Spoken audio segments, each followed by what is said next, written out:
मेरा नाम दिव्या द्विवेदी है और मैं केजे समाया धर्म संस्थान मुंबई में MA योग शास्त्र की छात्रा हूँ। आज मैं आप सभी के सामने अपना जो मेरा विषय है वो है योग वासिष्ठ और पातंजल योग सूत्र के कर्म सिद्धांत का तुलनात्मक अध्ययन आपके सामने रखा। मेरे शोध के कुछ मुख्य उद्देश्य हैं कि दोनों ग्रंथों में कर्म सिद्धांत का अध्ययन कैसे हुआ है ये देखना, इन दोनों ही ग्रंथों के आधारभूत दर्शन क्या है इनका अध्ययन करना, इसमें कार्य कारण सिद्धांत कैसे क्रियान्वित हुआ है ये देखना, कैसे इन दोनों ही ग्रंथों के कर्म सिद्धांत हम सभी लोगों को बंधन और मोक्ष में बांधते हैं ये देखना, और दोनों ग्रंथ कैसे स्वतंत्र इच्छावाद वाले जो विचार को देखते हैं उसको देखना, और जो लास्ट में लिखा है कुछ ना कुछ जो हमारा कर्म सिद्धांत जो लॉ ऑफ कर्म से कुछ टेक्निकल टर्म्स जुड़ी हुई और पारिभाषिक शब्दों को समझना, जैसे दैव पुरुष विपाक कर्म। तो सबसे पहले अगर हम देखेंगे, हम सभी ने अपने जीवन में और अपने आसपास संसार में भी बहुत सारी विषमताएं देखी होंगी, बहुत सारे भेद देखे होंगे, बहुत डिफरेंसेस देखे होंगे। वो जो भेद है वो रहे होंगे जन्म में, कि कोई यूरोप में पैदा हुआ, कोई इंडिया में पैदा हुआ, कोई एक अमीर घर में पैदा हुआ, तो कोई बहुत ही पुअर फैमिली को बिलोंग करता है, किसी की मृत्यु पैदा होते ही हो जाती है, तो कोई बहुत लंबी आयु लेके पैदा होता है, किसी को स्वास्थ्य बहुत अच्छा मिलता है, तो किसी को स्वास्थ्य संबंधी रोग संबंधी बहुत समस्याएं रहती है।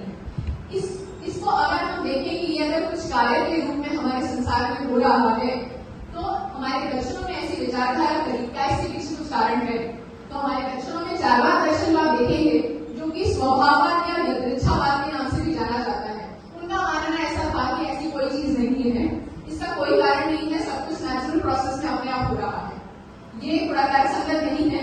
इसी के विपरीत अगर आप देखेंगे हमारे बाकी जितने जो षड दर्शनों में जितने मुख्य दर्शन है उन्होंने कार्य और कारणवाद सिद्धांत को माना।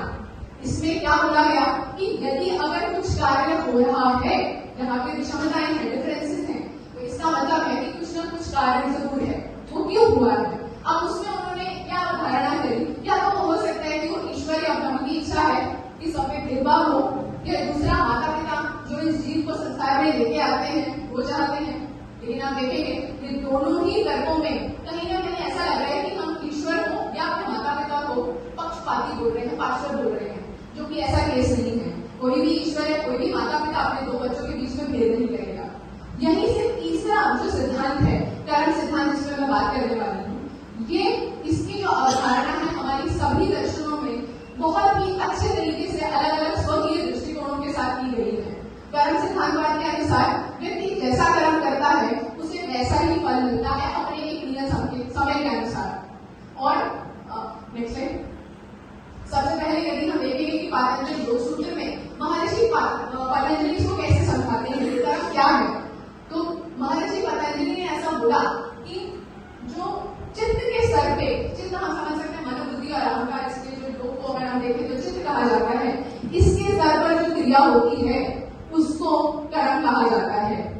वो बोलते हैं कि जो हम बॉडी लेवल पे, जो शरीर स्तर पे जो हम करते हैं वो तो बस चेष्टा मात्र है, तो बॉडी वही फॉलो करती है जो हमारा माइंड हमें बोलता है। पातंजल योग सूत्र का जो आधारभूत दर्शन है अगर आप देखेंगे वो सांख्य दर्शन है।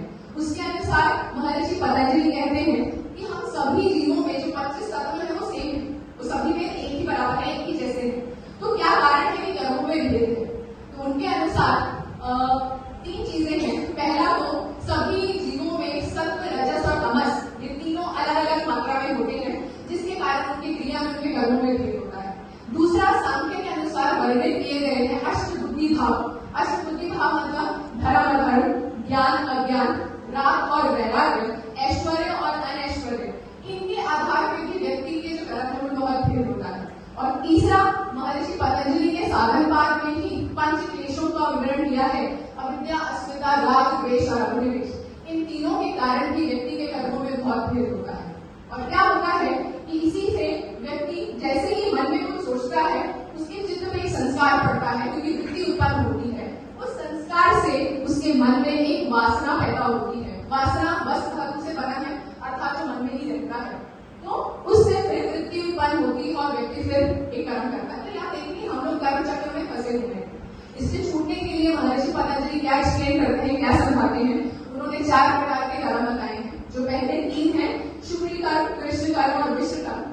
वे बोल रहे हैं कि साधारण व्यक्ति जैसे आप और मेरे जैसे हम लोग जो लोग हैं, जो हम अपनी आध्यात्मिक यात्रा में अपनी पूर्णता तक नहीं पहुंचे हैं, तो शुक्ल कर्म अर्थात शुभ कर्म या पुण्य कर्म आप कह सकते हैं, कृष्ण कर्म अर्थात बुरे कर्म या पाप कर्म के रूप में आप उसको समझ सकते हैं, और मिश्र कर्म का दोनों का कॉम्बिनेशन। लेकिन महर्षि पतंजलि बोल रहे हैं ये दोनों ही जो कर्म है ये एक चेन के समान है। अब आप बोले हमें शुरू से ही सिखाया जाता है कि हर बच्चे को अच्छा कर्म करना चाहिए, शुभ काम करने चाहिए, लेकिन महर्षि पतंजलि के अनुसार चाहे वो शुभ कर्म हो चाहे वो अशुभ कर्म हो, वो चेन है। शुक्ल कर्म को आप सोने की चेन कह लीजिए और कृष्ण कर्म को आप लोहे की चेन कह लीजिए। हमें इन दोनों से छोड़ के इनसे आगे बढ़ना है। नेक्स्ट, तो अगर आप देखिए जैसे मैंने बताया कि साधारण मनुष्य का जब क्लिष्ट चित्त रहता है उससे उसके चित्त पे संस्कार पड़ता है, फिर वह कर्म करता है और उन कर्मों से एक आप बोल सकते हैं कि रिपोजिटरी बनता है जो विपाक, और वो किस रूप में उसे मिलता है, या तो इस जन्म में या महर्षि पतंजलि के अनुसार आने वाले जन्मों में उसको जाति के रूप में। यहाँ जाति कोई कास्ट सिस्टम नहीं है, आप किस स्पीशी में पैदा हो रहे हैं, क्या आप पशु हैं, पक्षी हैं, कीट हैं, पतंगे हैं, मनुष्य हैं, क्या है। जहाँ मनुष्य को कर्म योनि और भोग योनि दोनों ही कहा है, क्योंकि प्रवृत्ति मार्ग और निवृत्ति मार्ग सिर्फ मनुष्य योनि में ही पॉसिबल है। उसके बाद जो योगी है, क्योंकि उनका चित्त अक्लेश हो जाता है, वह निष्काम कर्म करते हैं, जैसा भगवद गीता में भी श्री कृष्ण ने अर्जुन को कहा है निष्काम कर्म करने को। ये महर्षि पतंजलि के अकृष्ण और अशुद्ध कर्म की ही बात की जा रही है। नेक्स्ट है, साथ ही साथ दूसरा हम अगर देखेंगे योग वासिष्ठ जो एक